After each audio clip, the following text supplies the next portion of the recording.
Hi, friends. Sorry I was like 3 minutes late. I had to drug the little kitty cat. He needed his nightly pain meds. And he hates them. And I don't blame him. These also aren't monetized. I should probably do that. I should do that.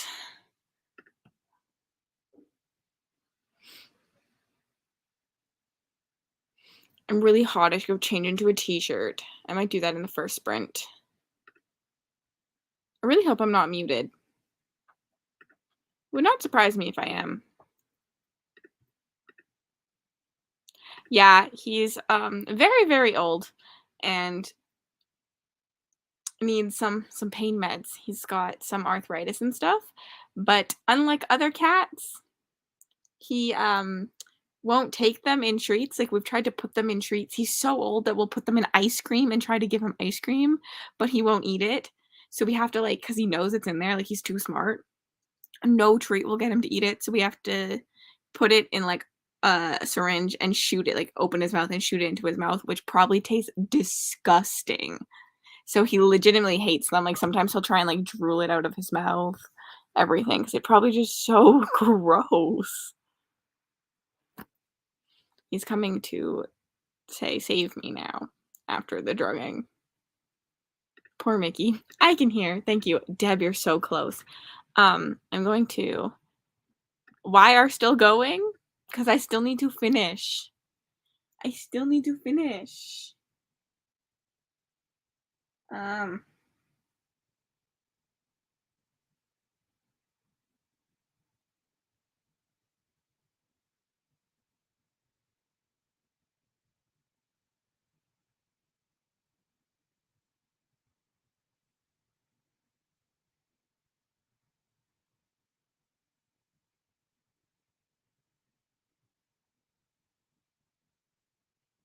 Both of you, check your Instagram messages. We are all reveling in the late night crew book success. Exactly. I'm so hot, Mickey. Can you get off of me?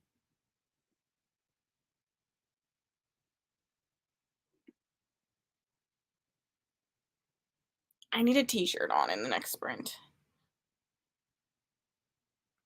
Oh.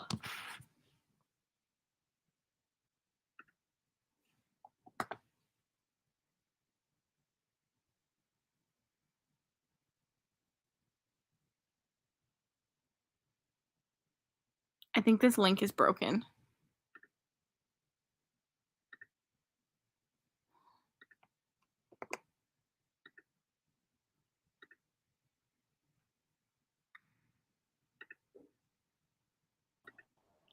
Hello, Melissa.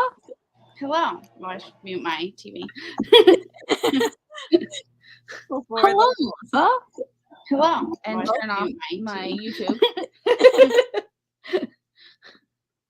Okay, now we're good. We're good. And we have a Kaylee. Hi. I also had to turn off the actual sprints before. That's why I forgot. I was like, oh, whoops. Yep. It happens. Hello. Welcome back to the next set of sprints. I don't know how long I'm going for. I'm at least going until I finish this, which is at least one sprint, obviously, but hopefully a couple more.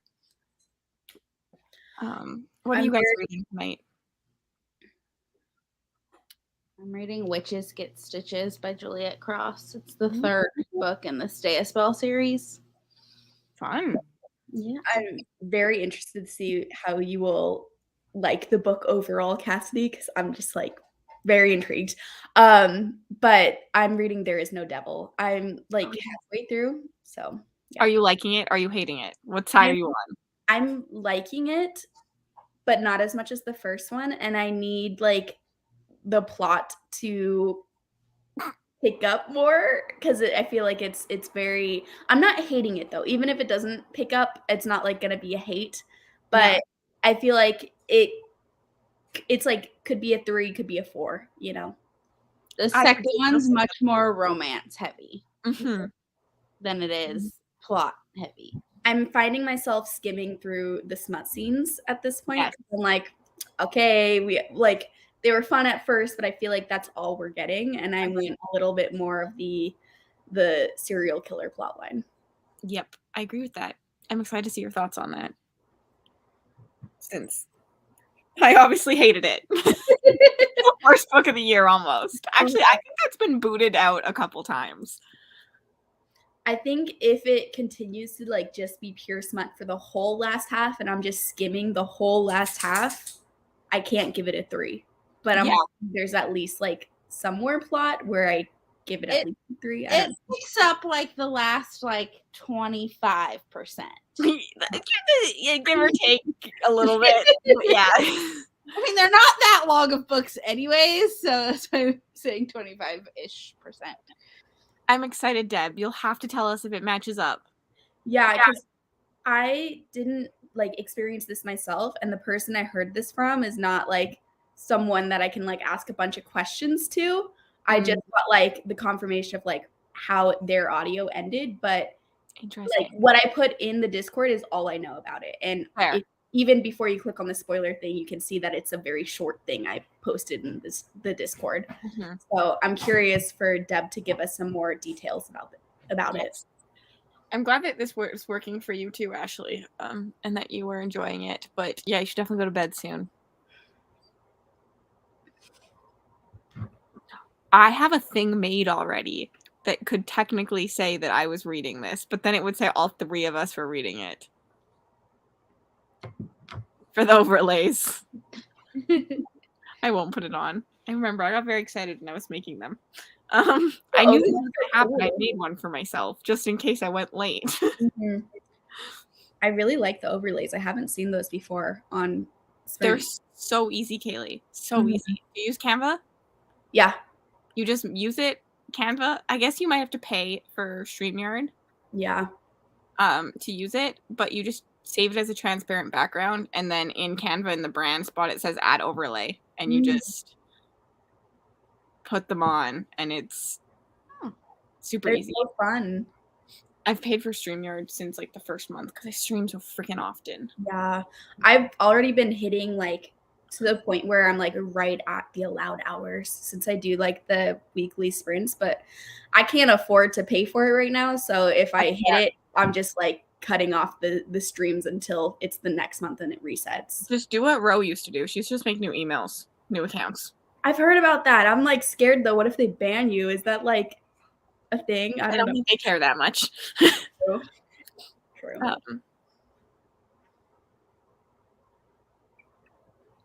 This is true. They have been watching the reading of it.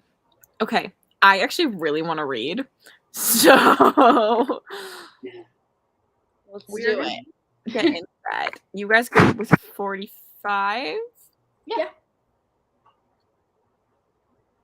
Melissa, what time zone are you in? Aren't you in Mel's time zone? Are you? Yeah. Yeah, okay. We're both in Texas. But I live 5 minutes away from work, so I just have to like roll out of bed basically. Fair. And I don't have a big girl job, so. Yeah, I knew that. Yes, you being here, I was like, you also don't need to wake up at 6 a.m. Nope. Yeah. I'm like stressed because maintenance is 7:30 and I'm good. So maintenance is supposed to come in at 10 a.m. tomorrow. I'm like, oof, kind of early. Mel does this to me all the time when we're talking about live shows. She's like, can we do like 9:30 my time? And I'm like, I'm gonna wake up for 8:30? Yeah. What? I was like, no, we can't. And she's like, okay, what about like 10 my time? I was like, 9 is still so early. I don't go to bed till like 3 a.m. Yep, exactly. Probably go to bed. Yeah, I like this though. I like the decision for staying up. All lovely people currently reading Zodiac Academy 4. I hope you're enjoying it. Perfect timing because we're going to go into a sprint and see you all in 45 minutes.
Hi.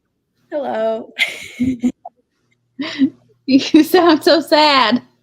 It was going so well until the end.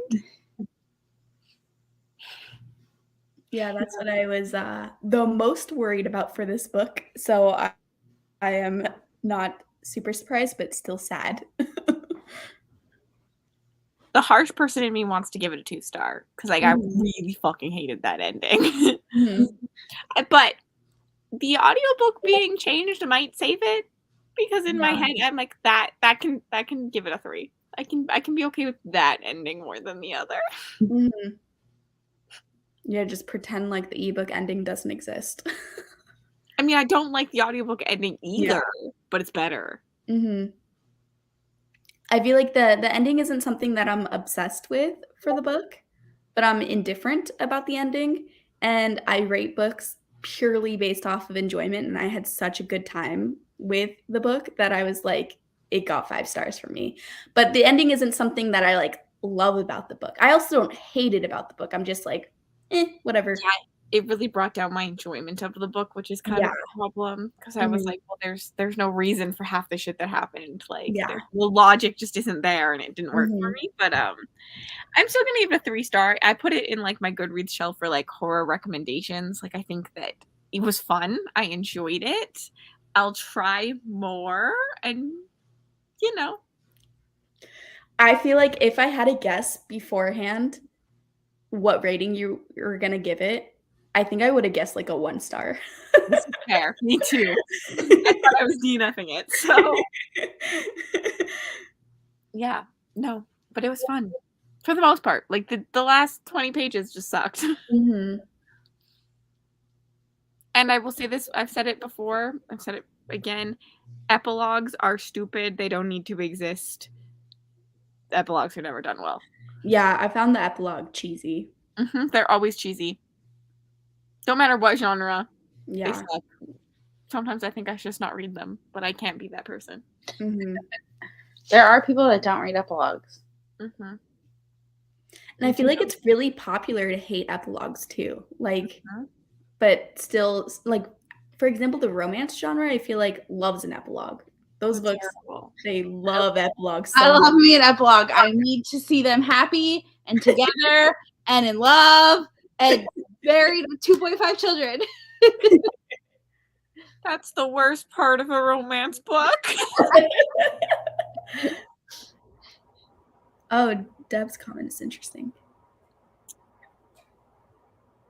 You'll still like it. I believe in you.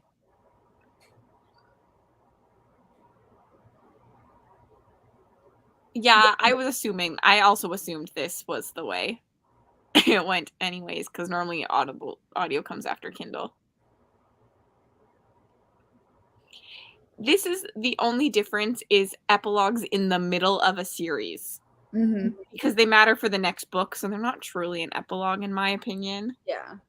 Particularly for fantasy series.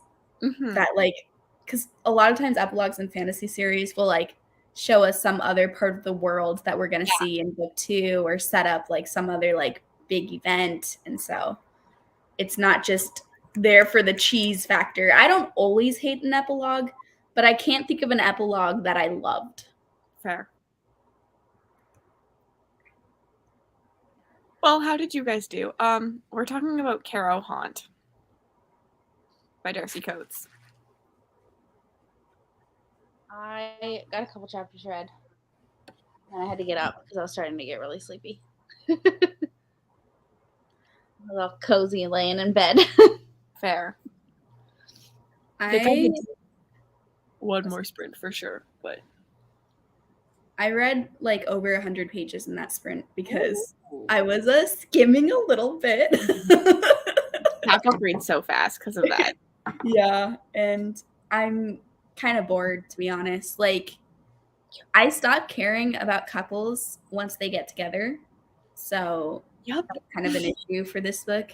And the part about book 1 that I liked, that I enjoyed so much, was the like wild plot and how unhinged it was.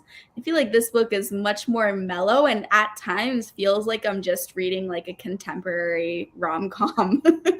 Read with trying to make all of it in that. the art world, and I'm like, I don't give a shit about your art. I'm sorry. Definitely one of Sophie's weaker books. Mhm. Like, and I mean, I've read all but 4 of her books, and it's in the bottom Yeah. third of the books that I've read of hers. There's still moments that I'm grabbing hold of and liking, so I'm not DNFing. And also, it's so fast, and So quick. I only have I have less than 100 pages left. So if we do another sprint, I should finish it. Yeah. Kindle says I have like 30 minutes left, so it's not worth it to DNF. And there are like moments that I like, but overall, I don't think I'm like enjoying it a ton. So the question is, do you have the new version of the ebook where they have the illustrations? Oh, that's what I was going to ask. I was like, what the heck are these illustrations? I was going to ask if they are new or not, because I didn't get any illustrations. I'm jealous. Yeah, they're new. She just put them up Sunday. Okay, wow. That's really funny that I'm reading it right when the illustrations are up. One of the first illustrations is like kind of explicit, and I was like, oh my God. On her Patreon, which I'm one of her part of her Patreon. She puts like actual without any kind of filters, the full on explicit artwork. It's great. Interesting. But yeah, I did not expect pictures. I love that about self-pub books, though, how so many more self-published books across all the genres seem to be able to include illustrations. Agreed. Yeah, she's redoing the Brutal Birthright series right now too to have illustrations. Oh wow. So cool. I think the first 2 are up, and then the second 2 are supposed to go live soon. I have Stolen Air on my TBR for this month too. I haven't read it yet, but I hated that one. Oh no. Probably in that series, it's my second least favorite. Oh no. I did not choose. Okay, how did you feel about the first one? I liked the first one a lot. Okay, then you might not like this one as much. Oh no. It's fun because that's how it is. Like, people either love the first one or love the second one. Okay. And generally, like, Mel and Rye didn't really like the first one. Mm-hmm. And they loved the second. Both really I loved the first one. Did not like the second. So did I gave the first one 5 stars. Mine was a 4, I think. So you might not. I mean, you'll still probably enjoy it, but it'll kind of be like this one. Like, it'll probably be like a 3 star for you because it's not. I prefer Brutal Prince to Stolen Air, but there are people that it's usually it's one or the other. I'm excited now I need to continue that series. I really do. I just don't gravitate towards romance very often, so I need another smut den. Yeah. I really want to make it to the Mafia School series that she has, because that just sounds like so much fun. That one has my favorite book ever. Oh. If you're already asleep, good night. If you can't finish the book, we'll be here. Yeah, my favorite Sophie Lark book is The Spy, which is the 4th book in the Kingmakers. Mm. And then I kind of pretend The Savage doesn't exist because I didn't like that one as much. Fair. All the time. I just pretend things don't exist. I mean, it's still good, but it's just not as good. But I'm really excited. She has a fantasy romance coming out in December. Oh, that'll be interesting. Yeah, I didn't know that. Anastasia retelling. Oh. I don't think I know that story well enough to know what that means. Missing princess, basically. Me either, Kaylee, but I was just pretending. I was like, I've heard of Anastasia. I know that's a thing, but that's it. That's the extent of me too. It's like a historical, and they have a cartoon of it, which is what the movie's based off of, but it's not a Disney cartoon. So if you're a Disney kid, you probably didn't watch it. Yeah, I was a Disney child. I was not, but I just didn't like princesses really that much, so Fair. I preferred my dinosaurs, and I feel like that really says something about me and how I am today. Give you some understanding. I grew up like 10 minutes away from Disneyland, so I would go there a lot, and I feel like I didn't like there's a lot of Disney movies I've never seen, but I was still obsessed with the characters as a kid just from like them walking around the theme park and stuff. That's fair, yeah. I went to college like 10 minutes from Disneyland, so I went there all the time when I was in college. Disney movies are just sad. They're brutal. The first 10 minutes of Up, Oh, Jesus. So Like, sad. during the pandemic, I like when we were in like lockdown, I watched one movie a day, like of the animated, starting with Snow White and like ending with their most recent. Mhm. That was an adventure. It took me like 6 months. I tried to do that and gave up after like the second movie. I was solid. I did it all the way through. I'm just not good at watching movies and stuff like by myself. I have to be with other people, either virtually or in person, because otherwise I lose focus. I like watching stuff as a social event, but not so much as like entertainment just for myself. I get that. I just fall asleep in them all the time. Yeah. I just can't focus, and when I'm by myself, I end up just on my phone and not understanding what's going on. Yeah. We went to Disneyland. I didn't care about the Disney aspect. I was there for the rides. But I like didn't really like I don't have a lot of pictures with anyone. I didn't care about any of that. But I was like, oh, I have pictures of me screaming on Splash Mountain again and again and again. That's my favorite ride. It's the best ride. I love me some Splash Mountain. I like Space Mountain the best because I like space. My second favorite ride. And then probably Thunder Mountain. I love me the mountains. Fair. I don't know enough of the names anymore. I pretty much am past the ones I know now. I mean, I do live in Canada. It was like it was wreck to go there. I've been there twice. Not an easy trip. What's Canada's like? Does Canada have a big theme park that you guys all like do vacations to? Not really where I am, I guess, in terms of that, but like where I live, we have West Edmonton Mall, which has like Galaxyland, which is like an amusement park in the mall. That's cool. Yeah, it used to be the biggest mall in the world until the Mall of America came. That also has an amusement park in it. Yeah, because I copied all of our. We have a water park, an amusement park, golfing, and a bunch of cool stuff in there.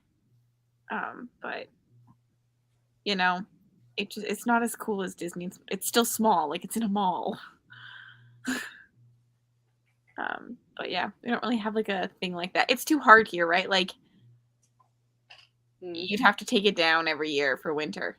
Yeah, that's true. I didn't think about that. The only like big theme parks are in places that don't really have winter in America. Yeah. I never thought about that before. Wow. Like we have like the Stampede, I guess. Like it's like a music festival with like rides, and then like we have like K-Days, and it's just like rides, but like it's up for like 2 weeks, and then they take them down. So it's not like the same. It's like state fairs or yeah. But I think there is one place in Calgary, but I don't know the name of. But yeah, snow, fun. It ruins everything fun. Yeah. We live in Texas. It snows and the world shuts down. Yep. Should we sprint again? Yes. Do it. I want to finish my book. We'll do another 45, so you'll be able to finish it. Sounds good. Ah! What are you going to read, Cassidy? Into the Drowning Deep. Nice. Yeah. I'll listen to the audiobook and knit for a bit. Okay. See y'all in 45.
Got a little cozy there, Melissa. Yeah. The light was hurting my eyes, so I had to turn it. I'm definitely calling that our last sprint, but we'll chat for a bit and then. Hello, Maria. I saw we had some middle grade reading. Now you're slumping. How'd you guys do? I read a little bit and then I fell asleep. I love it. I finished the book. I'm giving it 3 stars. It was going to be a 2-star, and then the last 20% saved it to be a low 3-star. So I'm giving it 3 stars. But most of it felt like a 2-star. But I did really like the end 20%. Like, I was thoroughly entertained by the end 20%. But it's just not enough to, like, save the book. So it's just low 3. I don't know. Yeah. I wish we had gotten that throughout the whole book, and then it would have been great. Yeah, I read your review on it, and I was like, yes, exactly. It's 2 slice of life for me. That's, like, my main complaint. 2 slice of life. And, like, I feel like the only dark scenes that we got were mostly smut scenes in this book. And I'm like, this is repetitive for me at this point. Yeah. I feel that. Chicago Fire. I read a good portion. I don't know how much I read. I'm still liking Into the Drowning Deep, but like right now I'm like, okay, like I need like I feel like it's been very repetitive on just telling me that the mermaids are evil and hunting them, and I'm like, I don't need to see every single character figure this out. Mm-hmm. But I'm still liking it. Yeah, I loved that book, but like I read it kind of in one sitting, even though it's so long. I was so obsessed with it that I just basically made a day out of just listening to the audiobook. And whenever I binge read a book in that short amount of time, like the details get so fuzzy. So yeah, it's like one of my favorite books because that was such an enjoyable experience. But at the same time, I can't tell you that much about it. Mel feels the same way though. Like she was just telling, like she's so fascinated by it. Like afterwards, she's like, I think I gave it a 4-star, but I just thought about it for months afterwards to the point that I was like, okay, this is like one of my favorite horror books. Yeah, I gave it 5 stars, and I stand by the rating because it's not the book's fault that I like forgot a lot of the details. It's just how I read it. You know, if I spent like not a lot of time with it and just binge read it, and so. I want to reread it, but I don't want to reread it right now because there's too many other books on my TBR. But eventually, one day, when I like get a handle on my TBR more, I think that would be fun to reread. It is an interesting like genre bend again with like a little bit of horror, a lot of sci-fi. Yeah. Kind of fantasy with the mermaids. Yeah. Like so far, I haven't seen the horror vibes. It's mostly sci-fi fantasy, but I'm just waiting. Because I know they're coming. Yeah. I don't know if I could read a book like that because the ocean already scares the crap out of me. So that's why I love it, because I like to be scared. The ocean terrifies me.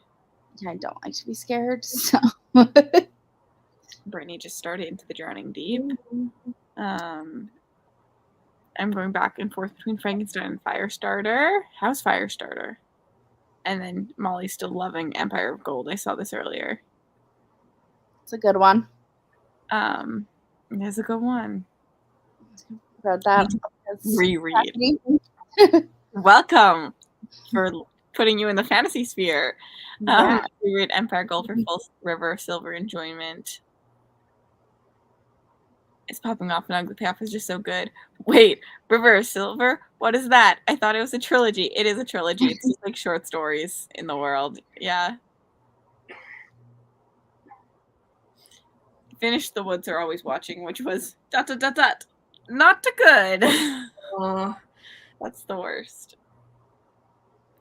That one I was thinking about reading. I haven't heard anything besides Deb now about that book, but the title is kind of a fun title, and so I was intrigued by it. But I don't even know if the title aligns with the plot because I haven't read a synopsis. I don't know how people I don't know how you do it, Kayla. Like, you read so many different genres.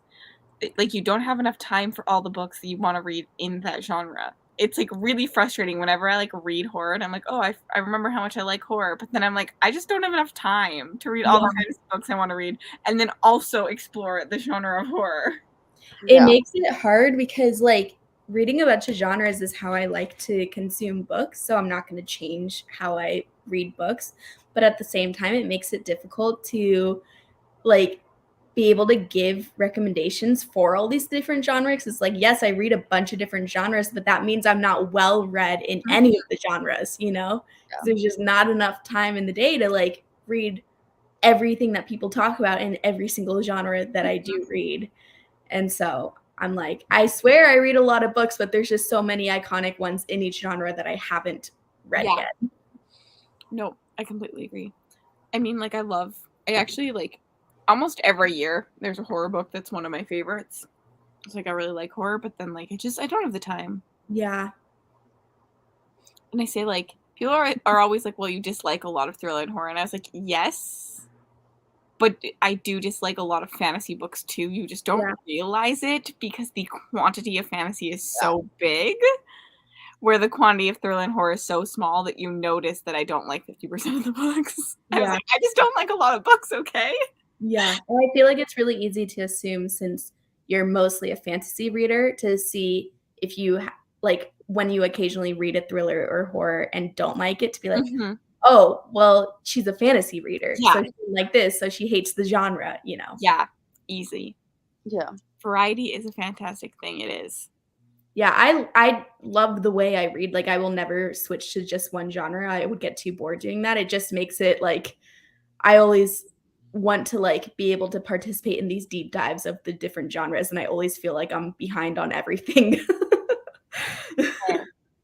I always want to read other genres, and then I read something and I'm like, nope, I'm going back to the romance.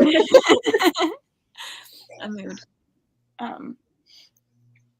I used to read actually a lot more variety than I do now. I used to sit probably at like 30%, 40% fantasy and other things, but I was reading a lot less books at that time. And now that I read a lot more books, I read about 60% fantasy.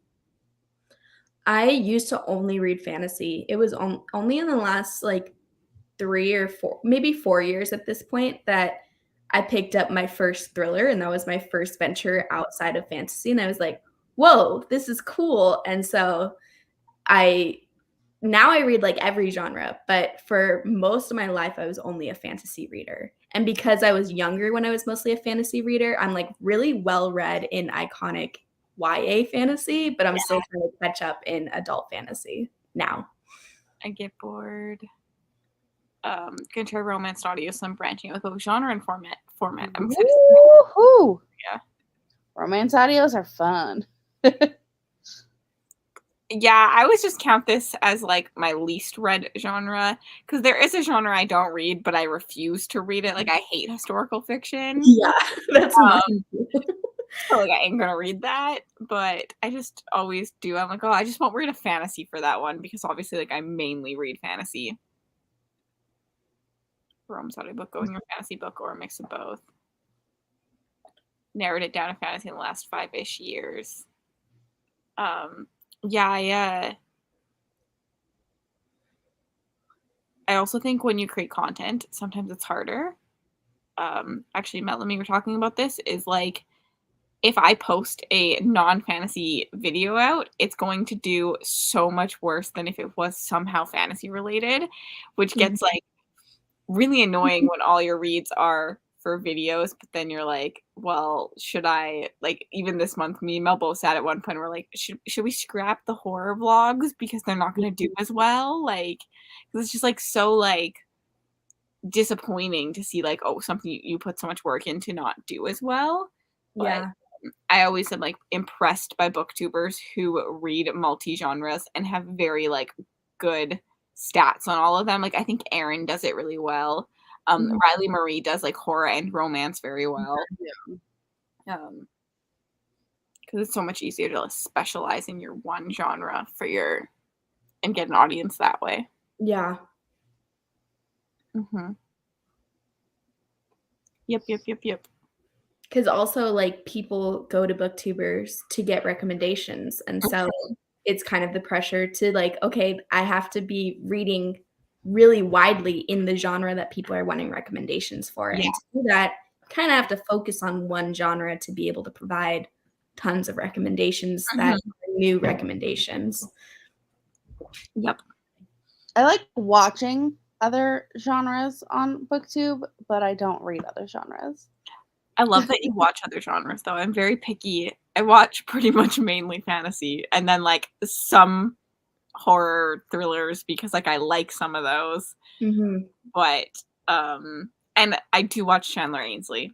She's, like, one Mhm. of the only romance booktubers. I every once in a while, I'll watch a Riley Marie because she just is great, Mhm. but and she does horror, but, like, every once in a while, I'll watch one of her romance ones. But Mhm.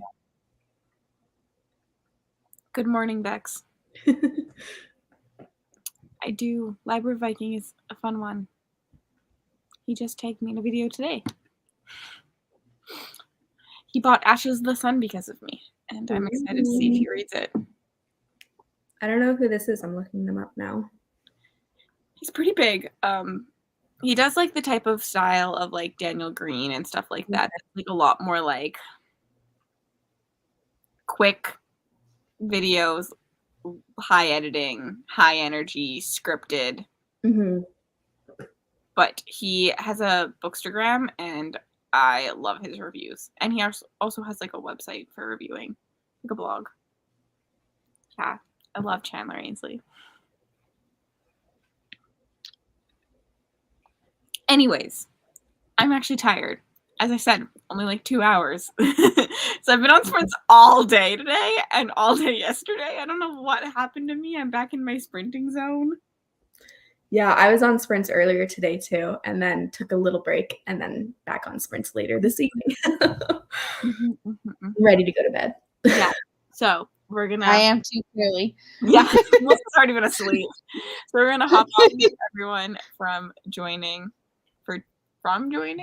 Thanks everyone. I'm tired. Thanks everyone for joining. I'll see you guys soon.